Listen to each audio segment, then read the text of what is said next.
Hello student, we are providing Centennial online classes as we are working from home. Today I will discuss class 12th chemistry chapter 9 coordination compound, and in this video I will discuss here the IPSC naming of the coordination compound. तो last video में भी हमने naming को देखा था coordination compound का, तो उसी वीडियो को अभी मैं कंटिन्यू कर रहा हूँ यहाँ पर। इस टॉपिक को आज भी हम लोग नेमिंग ही देखेंगे। तो लास्ट वीडियो में जो हमने आपको नेमिंग बताया था उसमें हमने जो कंपाउंड लिया था उसमें क्या था आपका central atom, ligands, counter ions. हमने आज फिर आपको एक बार मैं रिवाइज करा देता हूँ कि हमने कंपाउंड लिया था जैसे CONH3 whole twice Cl4 2 positive. Suppose this one is a compound, coordination compound है। तो इसका हम नेमिंग कैसे करेंगे? तो यहाँ तक एक्चुअली हम लास्ट वीडियो में बता दिए थे तुमको। इसमें क्या है कि सिर्फ आपको लिगेंड्स है और सेंट्रल एटम है। तो लिगेंड्स यहाँ टू डिफरेंस है, ये हेट्रोलेप्टिक कंपाउंड्स है। तो इस केस में हम क्या करते हैं कि लिगेंड्स को अल्फ़ाबेटिकल ऑर्डर में अरेंज करते हैं। तो अल्फ़ाबेटिकल ऑर्डर में क्या होगा इसका? तो एमाइंस पहले आता है, ए से स्टार्ट हो रहा है, क्लोरिडो सी से स्टार्ट हो रहा है, इसलिए हम क्लोरिडो को बाद में लिखेंगे। तो पहले लिखेंगे डायएमाइन। यहाँ पर आपको ये ध्यान रखना है कि इसमें डी कैपिटल होगा और बाकी सारे लेटर स्मॉल होगा। डायएमाइन। ट्राइक्लोरिडो,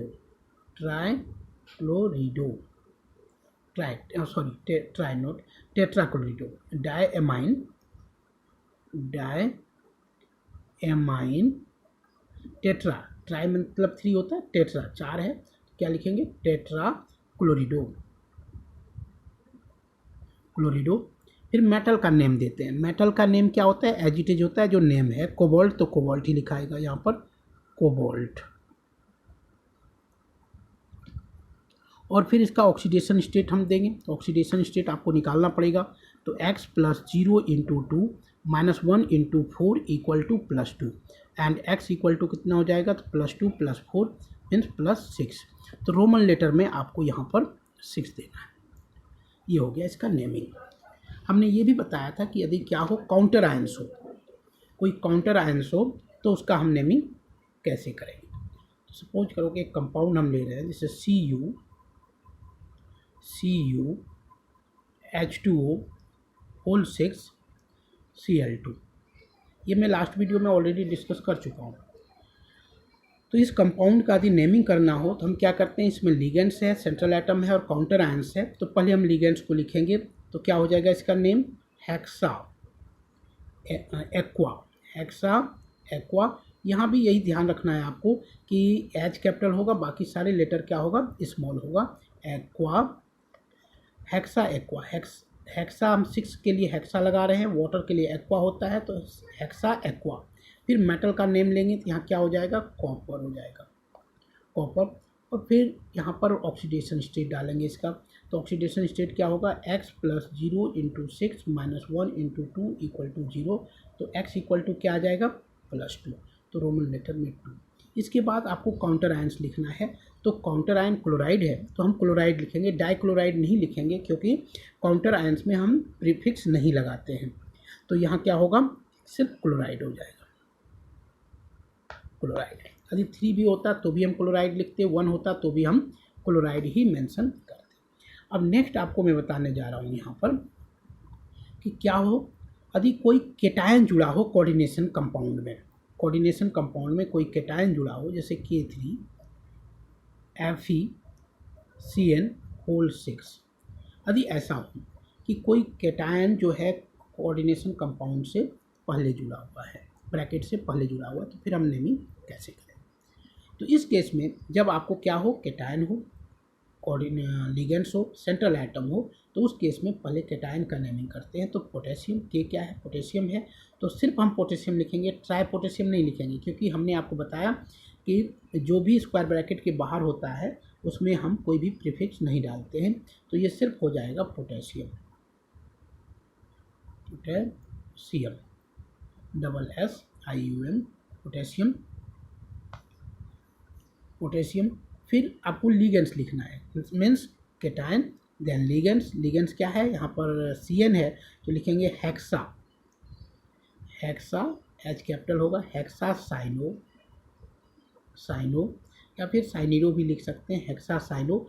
और मेटल के नेम में यहाँ चेंज आ जाता है जब भी कोई क्या हो, केटायन आ जाए, मीन्स कोऑर्डिनेशन कंपाउंड क्या हो, एनायनिक हो, तो मतलब इस पर निगेटिव चार्ज होगा। तो उस कंडीशन में क्या होता है कि आपका जो मेटल है, सेंट्रल एटम है, उसके नेम में चेंज आ जाता है। तो यहाँ आयरन है तो इसको हम क्या लिखेंगे, फेरिट लिखेंगे। क्या लिखेंगे, फेरिट। फिर इसका ऑक्सीडेशन लिखेंगे हम, तो पोटेशियम का +1 होता है, तो +1 × 3, क्योंकि ये अल्कलाइन अर्थ में अल्कली मेटल्स है और अल्कली मेटल्स का कंबाइंड स्टेट में +1 होता है, ये आपको ध्यान रखना है। तो 3 + x - 1 × 6 = 0। तो ये वैल्यू कितना आ जाएगा आपका, तो 3 + 3 + x - 6 = 0 और x = +3। तो यहाँ पर हम ऑक्सीडेशन स्टेट रखेंगे 3 हमने रख दिया। और इसके बाद क्या करना है आपको, कोई भी इसके आगे तो लिखने की ज़रूरत ही नहीं क्योंकि कोई काउंटर आयंस यहाँ पर नहीं है, तो ये इसका नेमिंग होगा। अब आगे यदि कंपाउंड इस तरह का होता,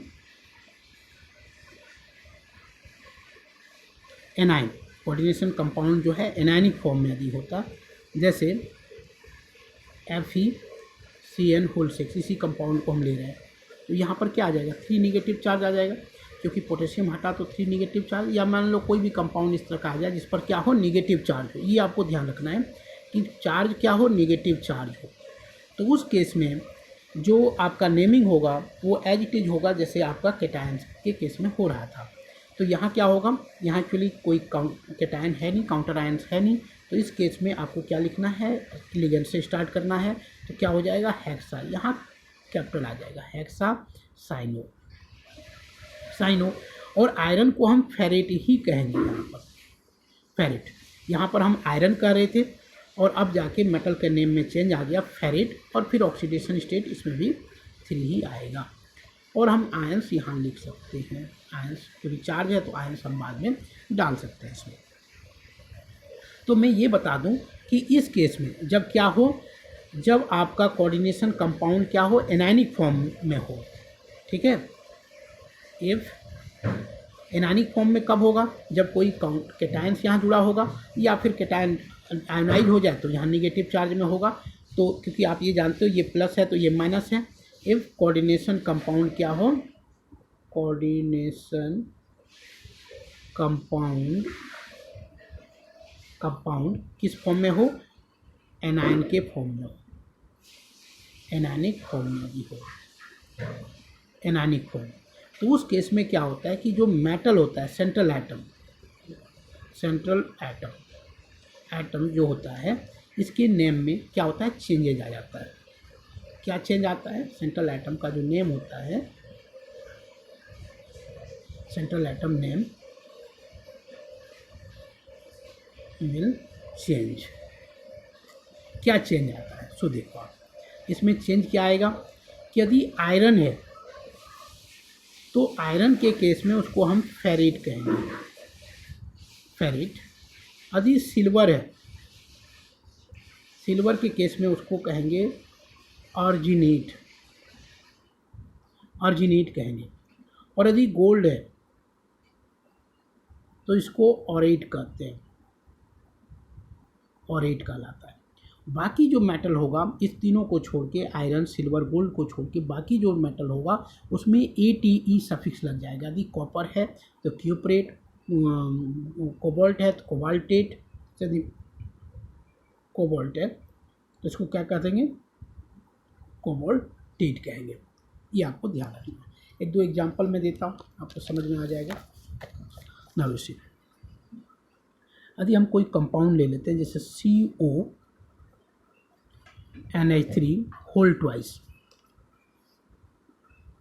Cl4 और इस पर निगेटिव चार्ज है, मतलब मीन्स कोऑर्डिनेशन कंपाउंड किस फॉर्म में है, तो ये एनायनिक फॉर्म में है। तो उस कंडीशन में हमको क्या करना पड़ेगा, तो अब जो नेमिंग हम करेंगे, 2 लिगेंड्स है, हेट्रोलैप्टिक है, तो इसमें अल्फ़ाबेटिकल ऑर्डर, तो अल्फ़ाबेटिकल ऑर्डर में क्या आएगा, एमाइन ही आएगा। तो इसको हम क्या लिखेंगे, डाई एमाइन। ये क्या कहलाएगा, डाई एमाइन एमाइन में आपको ध्यान रखना है, डबल एम, एमाइन। टेट्रा क्या होगा, टेट्रा क्लोरिडो। फिर क्या करेंगे, कोबाल्ट नहीं लिखेंगे, यहाँ पर कोबाल्टेट हो जाएगा। क्यों, क्योंकि इस पर निगेटिव चार्ज है।